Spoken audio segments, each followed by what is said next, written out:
சென்னையில் 5வது மண்டலத்தில் 50வது வார்டில் தூய்மை பணியாளராக பணியாற்றி வந்த ரவிக்குமார் தற்கொலை செய்ததாக தகவல் வெளியாகியிருக்கிறது. சென்னையில் மண்டலம் 5 மற்றும் 6 பணியாற்றக்கூடிய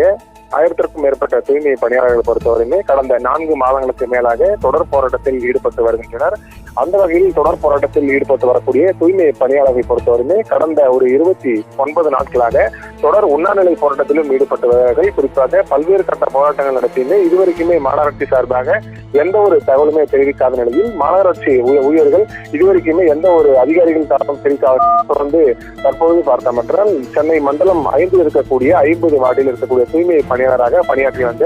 ரவிக்குமார் என்ற தூய்மை பணியாளர் தற்போது மன உளைச்சல் காரணமாக தூக்கிட்டு தற்கொலை செய்து கொண்டிருக்கிறார். இது மட்டுமல்லாமல் அவர் கடந்த 4 மாதங்களாக வீட்டு வாடகையை கட்ட முடியாமல் பல்வேறு இன்னல்களை எதிர்கொண்டு வந்ததாகவும் அவருடைய வீட்டு சூழ்நிலையை அறிந்து கொண்டு இதுவரைக்குமே மாநகராட்சி சார்பாக எந்த ஒரு நடவடிக்கையும் எடுக்காததை கண்டித்து தற்போது பார்த்தோம் என்றால் சென்னை திருவொற்றியூர் இருக்கக்கூடிய பகுதி வீட்டில் இருக்கக்கூடிய அந்த வீட்டிலிருந்து தூக்கிட்டு தற்கொலை செய்து கொண்டிருக்கிறார்.